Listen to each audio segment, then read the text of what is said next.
우아하고 품격 있는 일상교육의 모든 것, 라이프스타일 교육TV 김은영입니다. 조금씩 삶이 달라지는 법륜스님 반야심경 이야기, 오늘 17번째 시간 여러분들과 함께 하겠습니다. 추석 연휴 동안에 너무 많은 사람들과 너무 많은 이야기, 그리고 너무 많은 쉼이 있었나 봐요. 몸살이 나서 목소리가 좀 잠겼습니다. 지난 16번째 시간에는 연기 생명현상에서 우리들 모두 서로 결합되어져 있는 존재들임을 윗대로 올라갈수록 유전인자상으로 더욱 많이 확인할 수 있다라는 부분 함께 나누었고요. 오늘은 세 번째 정신현상 같이 나눠보도록 하겠습니다. 인간은 10조 개의 세포로 되어 있는 단순한 생명체가 아니다. 인간은 태어나면서부터 인간이 될 수 없다. 갓 태어난 인간을 늑대무리 속에서 키우면 생물학적으로는 늑대의 삶을 사는 인간이라 할 수 있지만 사회적으로 보면 단지 인간의 육신을 가진 늑대일 뿐이다. 인간은 인간과 연관 맺을 때에만 비로소 인간으로 된다. 인간은 어떻게 인간과 연관 맺음으로써 인간으로 되는가? 정신현상의 문제가 제기되는 지점이 바로 여기이다. 생명의 연관이 복잡해지면 다른 측면, 즉 단순한 물질적 측면의 연관만이 아닌 정신적 연관으로서의 정신현상이 생겨난다. 오늘날 우리는 지구사적으로 정신현상이 생겨난 단계에 존재하고 있다. 생명의 관점에선 사람이나 동물이나 모두 세포 공장이 10조 개가 모여 만들어졌다는 점에선 별다른 차이가 없다. 그러나 사람과 원숭이의 근본적인 차이는 한마디로 정신현상이라 할 수 있다. 사람에게는 정신현상이라는 새로운 차원이 있는 것이다. 그렇다면 정신세계의 연관은 어떠할까? 어머니, 아버지 두 사람의 영향만을 받았다고 해도 유전적인 연관으로 인해 우리는 모두 닮아 있다. 그러나 실제로는 모두 두 분에게만 영향을 받는 것이 아니다. 어떠한 사람의 성장 과정을 보더라도 주변의 친지와 이웃 등 수많은 사람들의 영향을 받아 정신세계를 형성하고 있다. 1000명의 영향을 받았다고 한다면 어떻게 계산할 수 있겠는가? 30대의 유전적 연관에 의한 것까지 계산하면 1000의 30승이 된다. 우리의 정신세계라는 것은 이렇게 엄청난 연관으로 이루어져 있는 것이다. 현대의 전 인류는 모두가 혈연적으로 단일종인데다가 상호 그물같이 연관되어 있어 인간인 이상 사고나 정서 면에서 매우 비슷할 수밖에 없다. 그가 백인이든 흑인이든 아시아에 살든 남미에 살든 관계없이 인간과 인간의 상호 의존적 연관과 결합이란 바로 정신현상 속에서의 상호 의존적 연관과 결합을 말한다. 이 결합이 온전하게 상호 의존적 연관 구조를 형성할 때 인간으로 된다. 오늘날 인간이라고 말해지는 존재는 인류로서의 인간이다.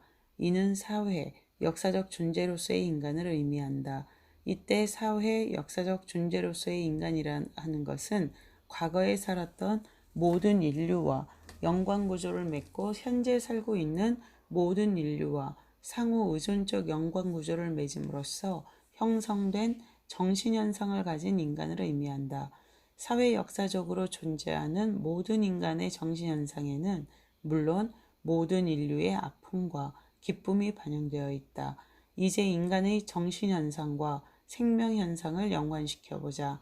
하나의 세포는 그 자체로서도 생명운동 논리를 갖고 있으나 그것이 DNA의 설계 도면에 의해 상호 의존적 연관구조로 조합될 때 개별인간을 완성하고 이렇게 연기된 개별인간은 또 다른 독자적인 생명력을 갖는다. 즉, 하나의 세포는 전체의 상호 의존적인 연관구조 속에서만 그 생명력을 올바로 발현할 수 있다. 마찬가지로 한 개별 인간은 그 자체로서 생명운동 논리를 갖고 있으나 역사와 사회 속에서 상호 의존적 구조로서 연관지어질 때만 정신현상을 가진 인간이 된다. 이 정신현상은 개별 인간을 인류적 인간으로서 완성하는 총체성을 가진다. 경전에 보면 정신현상과 우주적 연관을 극명하게 밝히는 구절이 있어 소개해 본다. 한 번 선한 마음을 내면 온 우주 법계를 맑게 하고 한 번 성질을 내면 온 우주 법계를 더럽힌다. 그러면 여기서 나란 존재를 한번 돌이켜보자. 역사적으로 원시 시대부터 우리 조상이 경험했던 모든 것이 물론 전수되는 과정 속에서도 변형되고 약화되기도 하였지만 나에게 이르러 나란 존재를 구성하고 있다. 사회적으로도 마찬가지이다. 우리는 문자나 여러 매체를 통해 지구적 차원에서 연관을 맺고 있기 때문에 바다 건너 타국 사람의 어떤 경험까지도 영향을 받으며 살고 있다. 정신적 연관의 범위는 우리가 알 수 있고 접할 수 있는 조건 속에서 무한히 확대될 수 있는 것이다. 이렇게 우리의 나의 정신이란 역사적으로 사회적으로 중중첩첩이 연관되어져 형성된 것이다. 그러면 돼지우리에서 키워진 인간은 무슨 의미를 갖는가? 생물학적으로는 인간종이지만 인류로서의 인간은 될 수 없다. 왠지 우리에서 단절된 상태로 키워진 인간과 인류로서의 인간의 차이는 정신세계 면에서 엄청난 차이를 갖는다. 인간 사회와 단절된 인간은 인류 역사에 수십만 년 전의 경험도 아프리카나 한국의 역사적 경험도 갖고 있지 않다. 연관이 단절된 까닭에 그는 정신세계가 없다.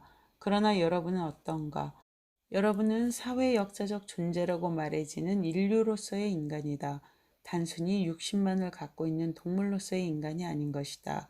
나와 여러분이 연관되고 인류가 100명, 1000명, 10,000명, 10만 명, 100만 명, 1000만 명이 연관지어져 생물학적인 인간과는 전혀 다른 또 하나의 생명, 즉 인류로서의 인간이라는 생명을 만들어내고 있는 것이다.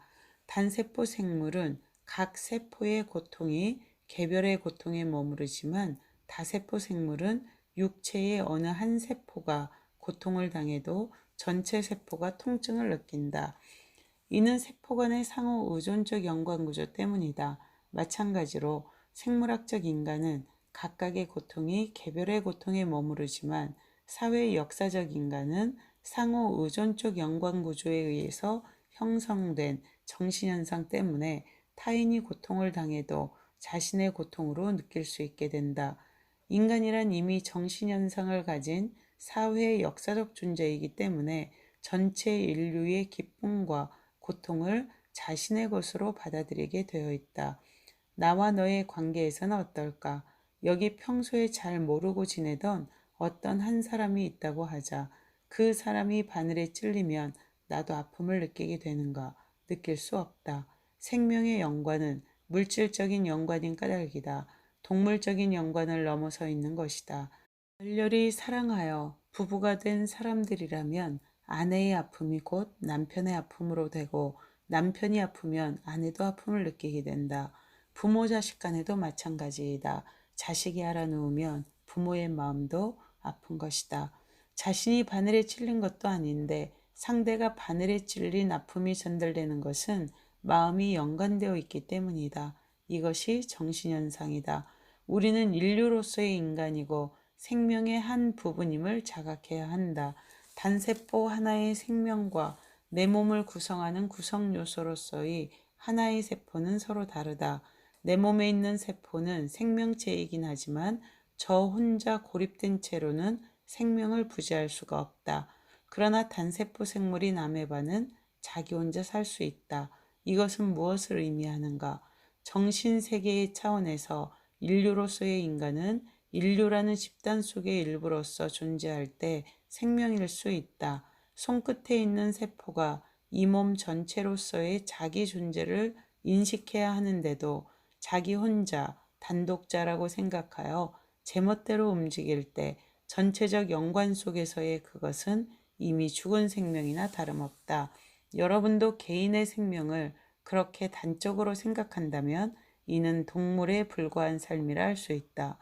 이에 비해 불보살은 인류 전체의 연관 속에서 인간을 자각하고 그리고 자신을 자각한 사람들이다.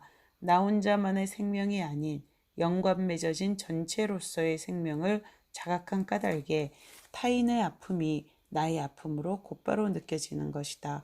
발가락 아픈 것이 곧 손의 아픔이 되는 것처럼. 여러분은 그러한 연관을 자각하고 있는가? 이와 같이 우주의 생성에서 지금까지 물질 세계의 모든 현상들은 모두가 중중첩첩으로 연관되어져 있다. 규모가 커질수록 연관이 고도화되며 이에 따라 진화의 단계는 높아져 온 것이다. 자, 이렇게 해서 연관의 변증법 재범무화 장을 다 읽었는데요. 우리가 이 육체적으로나 정신적으로 나를 것이 없이 모두가 연결된 존재임을 지금 스님이 과학적으로 풀어주시고 설명해 주시고 있다는 것을 알 수 있네요.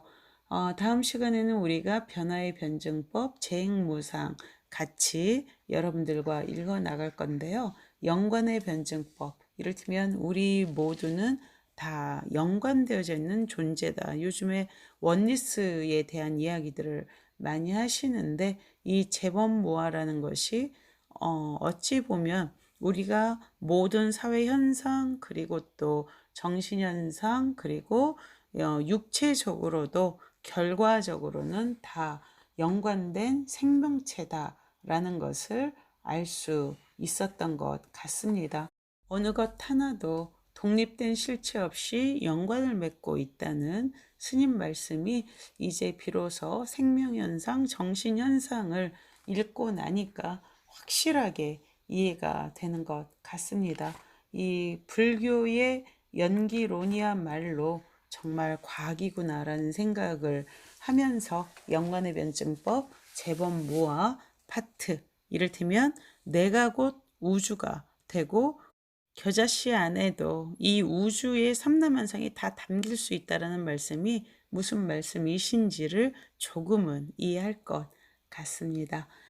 18번째 시간 변화의 변증법 재행무상. 모든 것은 변화한다. 항상 하는 것, 불변하는 것은 없다라는 재행무상 파트 함께 읽어보도록 하겠습니다. 라이프스타일 교육TV 김은영이었습니다. 감사합니다.